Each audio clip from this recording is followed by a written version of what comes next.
Hello बच्चों, स्वागत है आपका अपने इस ऑनलाइन क्लासेस में। मैं हिमांशु मिश्रा, आपका फिजिक्स टीचर।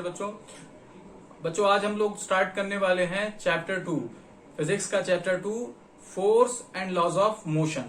पहला चैप्टर हम लोगों ने बहुत अच्छे से किया, सारी थियरीज की और न्यूमेरिकल क्वेश्चंस भी किए, और आप भी जो क्वेश्चन भेज रहे हैं उसका सोल्यूशन हम कर रहे हैं। तो अब आज से दूसरा चैप्टर की शुरुआत हो गई है, जो चैप्टर है आपका एनसीईआरटी में दिया गया है, force and laws of motion. तो चैप्टर 2 हमारा क्या है? Force and laws of motion.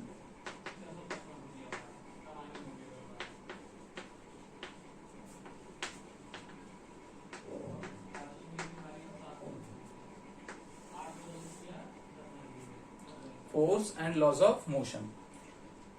Okay बेटे, तो हम इसको एक्सपीरियंस कर सकते हैं। Physics is all about the experience, what ever you can see around yourself. आप अपने अराउंड जो भी चीजें देखते हैं, you can feel the physics. आप वहां पर फिजिक्स फील कर सकते हैं। अब अभी आपने स्टार्ट किया फिजिक्स को पढ़ना, इसलिए आपको थोड़ा सा दिक्कत होगी, लेकिन डे बाय डे अगर आपके पास नॉलेज इंक्रीज होती जाएगी फिजिक्स की, then you will see that everything near to you can be explained by the concepts of physics. भाई आप क्या कर रहे हैं? आप मोशन कर रहे हैं, कार मोशन कर रहा है, रेनिंग हो रही है, या हवा चल रही है, या कुछ और भी चीजें, TV, mobile, cooler, fridge, nothing कुछ भी ऐसा नहीं है जो फिजिक्स से एक्सप्लेन ना किया जाए। ठीक है, तो अलग अलग कॉन्सेप्ट्स लगेंगे। ये है कि हाँ, टीवी में अलग कॉन्सेप्ट्स आपको बताने पड़ेंगे, टीवी कैसे चलता है, किस तरीके से उसमें आपके जो प्रोग्राम्स है वो आपके ब्रॉडकास्ट होते हैं। तो ये सब सारी चीजें अलग अलग थियरी है। हम साइकिलिंग करते हैं तो किस तरीके से मोशन करते हैं, साइकिलिंग में पैडल स्टॉप कर देते हैं तो किस तरीके से मोशन करते हैं। These are the different concepts, but they are included in physics. ये सब फिजिक्स के अंदर बिलोंग करती हैं। ओके, तो nothing can be seen beyond the physics. Physics के मतलब बियॉन्ड कुछ भी नहीं है, बट हमें वो पता होना चाहिए। हमें नहीं पता इसका मतलब वो चीज ऐसे उसका क्या थ्योरी है हम नहीं कह सकते। बट ऑल एंड ऑल बच्चों याद रखिएगा कि physics is the study of nature. तो नेचर में जो कुछ भी है वो नेचर में ही रहेगा ना, ऑब्वियस है। और हम फिजिक्स से क्या करते हैं? नेचर की स्टडी करते हैं। नेचर में जो भी चीजें अवेलेबल है उसकी हम क्या करते हैं? स्टडी करते हैं। ओके, चलिए अब हमें जो पढ़ना है उसमें आज शुरुआत करनी है फोर्स। अब बेटे आप ये देखते हैं कि आप साइकिलिंग के लिए क्या करते हैं? साइकिल पे बैठते हैं और उसके बाद क्या करते हैं? पैडलिंग स्टार्ट करते हैं, पैडल मारना शुरू करते हैं और आपकी स्पीड क्या होने लगती है? 0 से इंक्रीज होने लगती है, और फिर आप एक डिजायर्ड वैल्यू पर पहुंचते हैं। फिर आप स्मूथली साइकिलिंग करते हुए आगे बढ़ते हैं। फिर अगर एक ब्रेकर आता है तो आप पैडलिंग रोक के आप ब्रेक का इस्तेमाल करते हो और अपनी स्पीड को कम करते हो। जैसे कि कोई पर्सन आ गया तो उस पर्सन तक पहुंचते पहुंचते आप अपनी स्पीड को कम कर लेते हो। ये भी क्या है? आपके मन में एक मोशन का एग्जाम्पल है।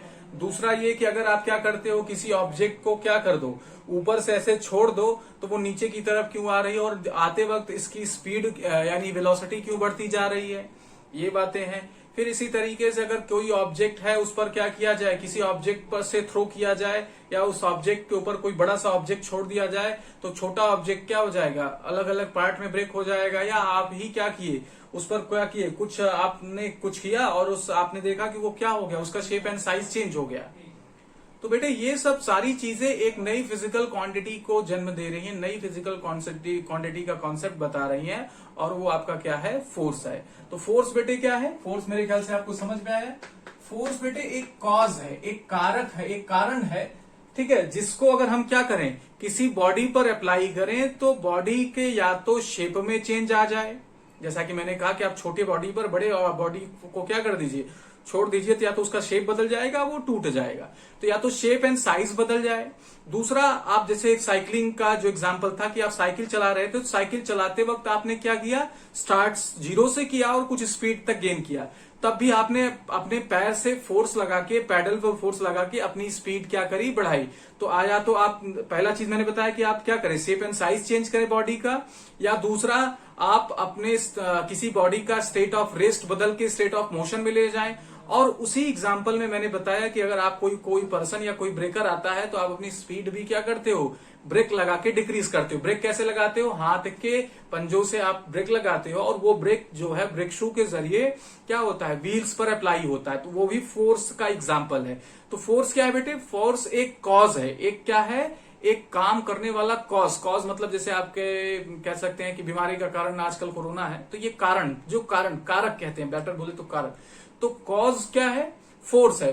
फोर्स क्या है? कॉज है, जिसकी हेल्प से, जिसके मदद से या जिसका यूज करके हम किसी बॉडी का या तो शेप एंड साइज चेंज कर सकते हैं, या तो उसके स्टेट ऑफ रेस्ट यानी वो रुका है तो हम उसे मोशन में कर दें, या स्टेट ऑफ मोशन से स्टेट ऑफ रेस्ट यानी मूव कर रहा है तो हम ब्रेक लगा के उसे रोक सकते हैं। या हमें मोशन के दौरान स्पीड भी बदलना हुआ हो कि भाई हम 20 मीटर पर सेकंड से 50 मीटर पर सेकंड की स्पीड से अब चलना चाहते हैं, तब भी हम क्या करते हैं? या तो साइकिल से चल रहे हैं तो पैडलिंग करते हैं, फोर्सफुली करते हैं, और अगर हम बाइक या कार से चल रहे हैं तो वहां ये काम इंजन करता है, और इंजन को एक्सेलरेट करके हम क्या करते हैं? स्पीड को बढ़ाते हैं और ब्रेक लगा के घटाते हैं। ओके, तो कुल मिला के फोर्स क्या है बेटे? फोर्स एक कॉज है जिसकी हेल्प से, जिसकी मदद से हम क्या करते हैं? किसी भी ऑब्जेक्ट की स्पीड कंट्रोल करते हैं, यानी स्टेट ऑफ रेस्ट या स्टेट ऑफ मोशन को कंट्रोल करते हैं, या उसके शेप एंड साइज को चेंज करते हैं। ओके, तो मेरी बात आपको समझ में आई। ऐसे ही अगर आपसे कोई पूछे कि ठीक है मैं इस बोर्ड पर मैं ऐसे को फोर्स लगाए हुआ हूं, दिन रात मैं इस पर ऐसे फोर्सफुली लगाए हुआ हूं, तो क्या इसे फोर्स बोला जाएगा? तो आंसर है नहीं, आंसर है नहीं। आप फोर्स लगा रहे हो, आप कह रहे हो कि मैं फोर्स लगा रहा हूं, अरे बेटे मैं कैसे मुंह बना कैसे कर रहा हूं, मैं इसको टच किया हूं, ऐसे मुंह बनाया हुआ हूं, लेकिन मैं इसको टच किया हूं, तो आप कैसे? या तो मैं इस पे फोर्स ही लगा रहा हूं। दोनों बातों में फर्क समझ में आ रहा है? नहीं आ रहा है। तो फोर्स कहता है कि तब तक फोर्स नहीं कहा जाएगा या तो ये बोर्ड अपनी जगह से आगे पीछे हट जाए, यानी स्टेट ऑफ मोशन या स्टेट ऑफ रेस्ट इसकी जो है वो चेंज हो जाए, या तो ये टूट जाए, या इस दीवार पर भी मैं दिन रात फोर्स लगाए हुआ हूं तो उसे फोर्स कंसीडर नहीं किया जाएगा अनटिल एंड अनलेस अगर ये मेरे फोर्स लगाने पर ये दीवार टूट जाएगी तो कहोगे हाँ इस पर फोर्स लगाया गया है। तो कुल मिला के जब तक स्टेट चेंज नहीं होगी, चाहे मोशन की है, चाहे रेस्ट की है, चाहे शेप की है, अगर उसकी क्या है किसी भी तरीके का आपको चेंज ऑब्जर्व नहीं हो रहा है तो आप कहोगे कि फोर्स उस पर काम नहीं कर रहा है। तो इतनी बातें याद रखिएगा। अब चलिए हम लोग लिखते हैं फोर्स की डेफिनेशन। ठीक है बेटे, तो लिखेंगे force is a cause, force is a cause by which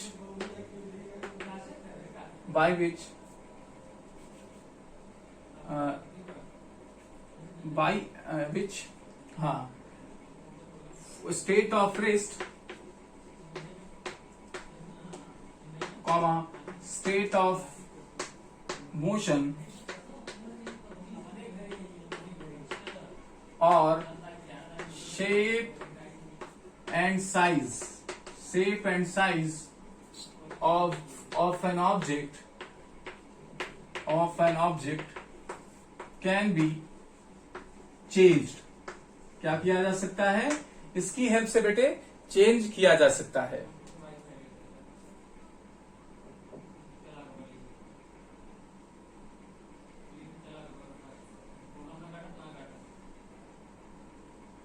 तो ये फोर्स का डेफिनेशन हुआ। यानी बेटे क्या है? ये कॉज है, याद रखना, कॉज है जिससे क्या होता है बॉडी के स्टेट ऑफ रेस्ट को या स्टेट ऑफ मोशन में या शेप एंड साइज में चेंज किया जा सकता है। किसी में भी, इसमें भी चेंज हो गया, चाहे इसमें चेंज हो जाए, चाहे इसमें चेंज हो जाए, चाहे इसमें चेंज हो जाए, किसी में भी चेंज अगर ऑब्जर्व होता है तो आप कहोगे कि बॉडी पर जो कॉज काम कर रहा है, जो कारक काम कर रहा है, उसको हम क्या बोलेंगे? फोर्स बोलेंगे। ठीक है बच्चों, अब इसे इंग्लिश में अब हम लोग देखते हैं कि फोर्सेस क्या क्या कर सकती है, फोर्स क्या क्या कर सकती है। ठीक है, तो कुछ एग्जांपल लिख लेंगे। Force can do following things. नीचे कुछ हम क्या कर रहे हैं, चीजें लिख रहे हैं जिसमें वो क्या कर सकती है, परफॉर्म कर सकती है। पहला कि अगर कोई ऑब्जेक्ट क्या है बेटे, स्टेशनरी यानी रुका हुआ है, तो उसे फोर्सफुली आप क्या कर सकते हैं, मूव करा सकते हैं। चाहे साइकिलिंग की बात करें, चाहे कार की बात करें, चाहे बाइक की बात करें, या किसी कार को आप पीछे से पुश ही कर रहे हो, तो क्या है वो बेटे आपका फोर्स हो सकता है। कि हम उस पर क्या करते हैं कि फोर्स लगाते हैं या पुश करते हैं, तो उसका स्टेट ऑफ रेस्ट मतलब जब वो रुका हुआ था, स्टेट ऑफ रेस्ट वो क्या हो जाता है, कन्वर्ट हो जाता है मोशन में, यानी स्टेट ऑफ मोशन में। तो फोर्स क्या कर सकती है कि बॉडी को मोशन में ला सकती है। ठीक है, और force can move a stationery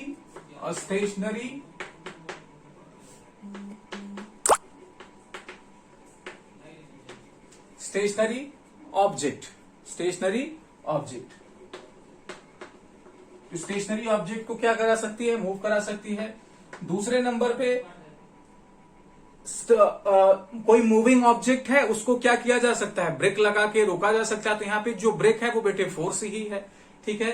तो a force can stop a moving body.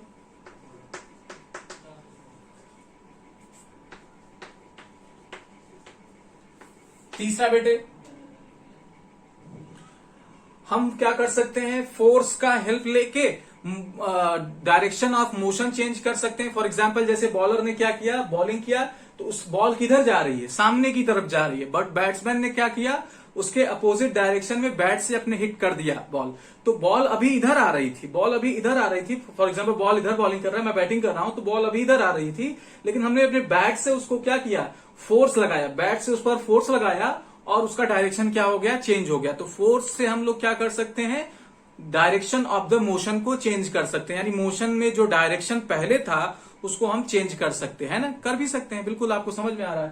तो a force can change the direction of motion.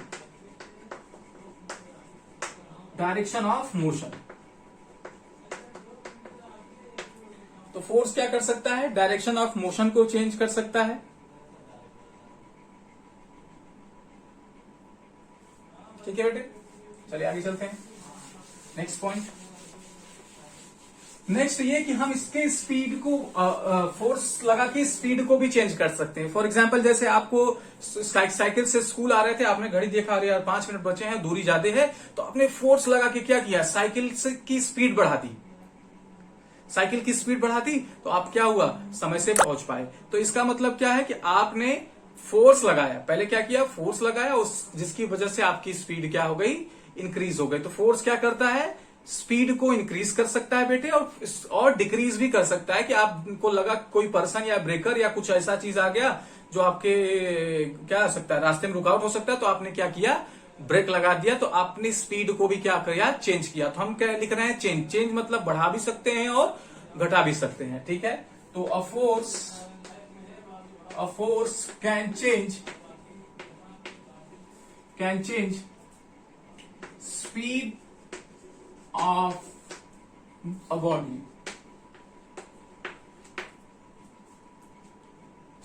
Body, क्या कर सकता है? चेंज कर सकता है।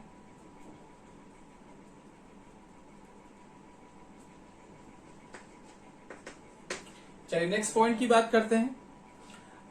फोर्स लगा के बेटे हम क्या कर सकते हैं? बॉडी को तोड़ सकते हैं। तो उसके शेप में चेंज हमने कर दिया, साइज, पहले तो साइज में चेंज कर दिया, और फिर उसके बाद हम उसको क्या कर सकते हैं? या तो हम फोर्स लगा के उसको डिफॉर्म कर सकते हैं। फॉर एग्जांपल जैसे आपने क्या किया, कोई मान लीजिए जैसे आपके पास चौक है, तो चौक तो आपने तोड़ दिया, तो ये क्या हो गया? उसके साइज में चेंज करना हो गया। और शेप में चेंज करने का मतलब मैंने उसको क्या किया, जैसे आपके पास रबर है, तो रबर पहले क्या था? रेक्टेंगुलर, तो मान लीजिए ट्रायंगुलर था, उसको मैंने खींच दिया और बढ़ा दिया, या उसको मैंने तोड़ दिया, ट्रायंगल फॉर्म में तोड़ दिया। तो इसको शेप चेंज करने को बोल, यानी जब शेप में चेंज आए तो उसे शेप चेंज बोलेंगे, और जब साइज मतलब लंबाई या चौड़ाई में चेंज आए तो उसे साइज में चेंज करेंगे। तो फोर्स लगा के बेटे हम किसी ऑब्जेक्ट का क्या कर सकते हैं? शेप, साइज भी क्या कर सकते हैं? चेंज कर सकते हैं। ठीक है। तो a force can change shape and size of an object. और भी चीजें हैं, ऐसा नहीं है एक्सेट्रा मैं लिख दे रहा हूं, इतना काफी एग्जांपल है। सिर्फ यही नहीं कि हाँ सर आपने इतना ही बताया था तो इतना ही होता है, नहीं, इतना सफिशियंट है। ठीक है।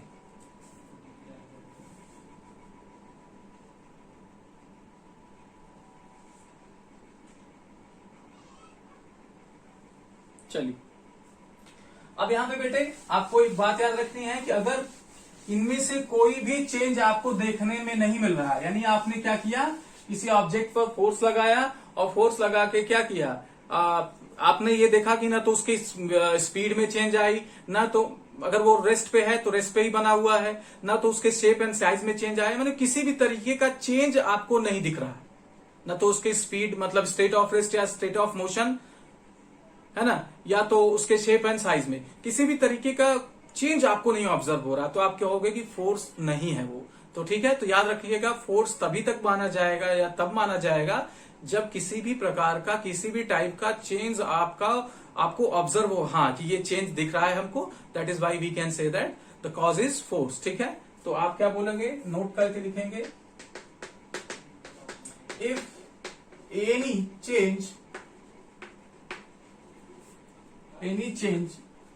in shape or size or state of rest or state of motion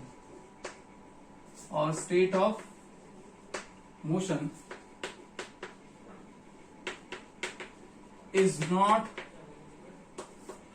observed during any process, then the cause will not be considered as force। इसे फोर्स नहीं बोला जाएगा बेटे।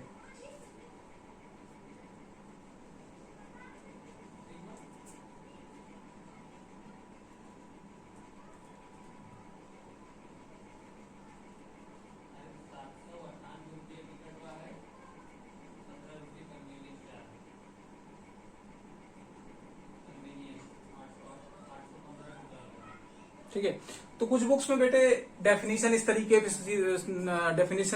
से भी दिया जाता है कि पुश और pull is defined as the force. तो ऑब्वियस है, अगर आप क्या कर रहे हो, किसी चीज को पुश कर रहे हो तो उसका स्टेट ऑफ रेस्ट चेंज होगा कि नहीं। भाई आपने क्या किया, अगर कार रुकी हुई है तो आपने धक्का दिया तो उसका स्टेट ऑफ रेस्ट आया, स्टेट ऑफ मोशन में कन्वर्ट हुआ कि नहीं। और आपने क्या किया, या तो पुल किया, खींचा, तब भी आपने देखा कि बॉडी मूव कर रही है। तो कुल मिला के अगर बॉडी के मोशन में चेंज आ जाए या उसके शेप एंड साइज में चेंज आ जाए तभी हम उसे फोर्स बोलेंगे, यानी जो कॉज है तभी उसको हम फोर्स बोलेंगे, अदरवाइज फोर्स नहीं बोलेंगे बेटे। ठीक है, इस बात का याद रखेंगे। चलिए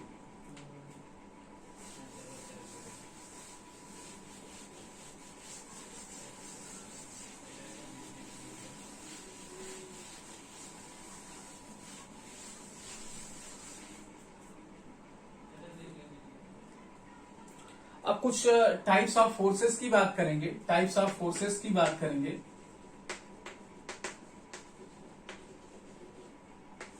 सबसे पहले हमें पढ़ना है बैलेंस्ड एंड अनबैलेंस्ड फोर्सेस। सबसे पहले हमें क्या पढ़ना है, बैलेंस्ड एंड अनबैलेंस्ड फोर्सेस। फिर उसके बाद हम लोग पढ़ेंगे क्या, न्यूटन्स लॉज ऑफ मोशन। फिर हम और फोर्सेस आपको बताएंगे। फिलहाल balanced and unbalanced forces. First balanced force, दूसरा बेटे अनबैलेंस्ड फोर्स। दो चीजें पढ़नी है हमें, एक बैलेंस्ड फोर्स है, दूसरा क्या है, अनबैलेंस्ड फोर्स है। ठीक है, तो बैलेंस्ड फोर्स क्या होता है बेटे, जैसे अगर क्या किया जाए कि आप रस्सी खींच वाला जो गेम होता है टग ऑफ वॉर, उसमें 4 लोग इधर की तरफ से खींचते हैं, 4 लोग इधर की तरफ, है ना, रस्सी इधर रहती है ऐसे, है ना, इधर रस्सी रहती है ऐसे, इधर क्या है, इधर कोई खींच रहा है, इधर कोई खींच, ऐसे खींच जा रहे हैं। लेकिन अगर कोई दूर से देखे तो किसी समय लग रहा है कि हाँ दोनों तरफ अगर बराबर हो, इधर वाले जो पर्सन है, इधर वाले जो पर्सन है वो फोर्स इक्वली लगाएं तो क्या होगा, आपको लगेगा हाँ यार ये तो हिल नहीं रहा है, तो इसका मतलब इस पे कैसा फोर्स काम कर रहा है, बैलेंस फोर्स काम कर रहा है। इसी तरीके से अगर आप किसी मेज पर कॉपी को देखें, ये मान लीजिए आपकी कॉपी है ना, और इसको आप किसी मेज पर क्या कर रहे हैं, ऑब्जर्व कर रहे हैं बेटे, तो आप ये देखेंगे कि ये क्या स्थिर बना हुआ है। लेकिन अगर इस मेज को हटा दिया जाए तो ये कॉपी क्या होगा, जमीन पे गिरेगी कि नहीं। इसका क्या मतलब है, बेटे कि जो कॉपी का वेट है या जो कॉपी को अर्थ क्या कर रही है, अपनी तरफ खींच रही है, उसके अगेंस्ट में, उसके विरोध में, उसके अपोजिट डायरेक्शन में ये क्या किया हुआ है, मेज इतना फोर्स लगाया हुआ है कि उसको बैलेंस कर सके। जैसे ये नीचे आ रहा है, लेकिन अगर इस चौक को देखे तो ये आके मेरे हाथों पे क्या हो गया, रुक गया।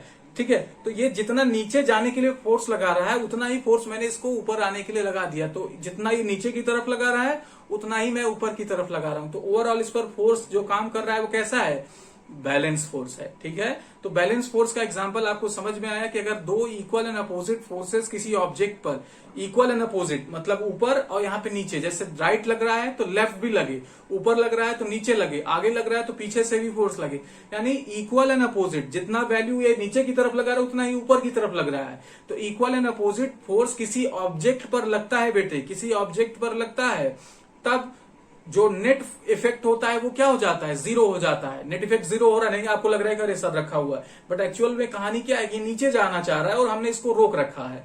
तो नेट इफेक्ट आपको जीरो दिख रहा है, तब कहोगे कि ऐसे फोर्सेस को हम बेटे बैलेंस फोर्स बोलेंगे। ठीक है, तो बैलेंस फोर्स आपको समझ में आया कि अगर किसी ऑब्जेक्ट पर, हेडिंग कर लीजिएगा बैलेंस फोर्स, अगर किसी ऑब्जेक्ट पर रिजल्टेंट फोर्स जीरो काम कर रहा हो, यानी टोटल फोर्स का इफेक्ट जीरो हो, तब हम बोलेंगे कि उस पे जो फोर्सेस काम कर रही हैं वो क्या है, बैलेंस्ड फोर्स है। ठीक है, समझ में आ गया बेटे। तो if the resultant of forces, if the resultant of the forces acting on the body, acting on a body, on a body is zero, then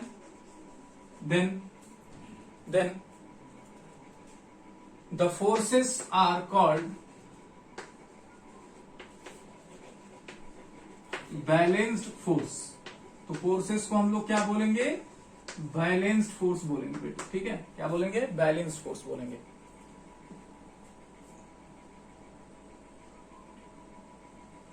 ठीक है बच्चों, तो ठीक है, इस पे हम अगली कुछ और बातें आपको अगली वीडियो में बताएंगे। बैलेंस फोर्स बताएंगे थोड़ा सा एग्जांपल के साथ, फिर अनबैलेंस पे बताते हुए आगे बढ़ेंगे।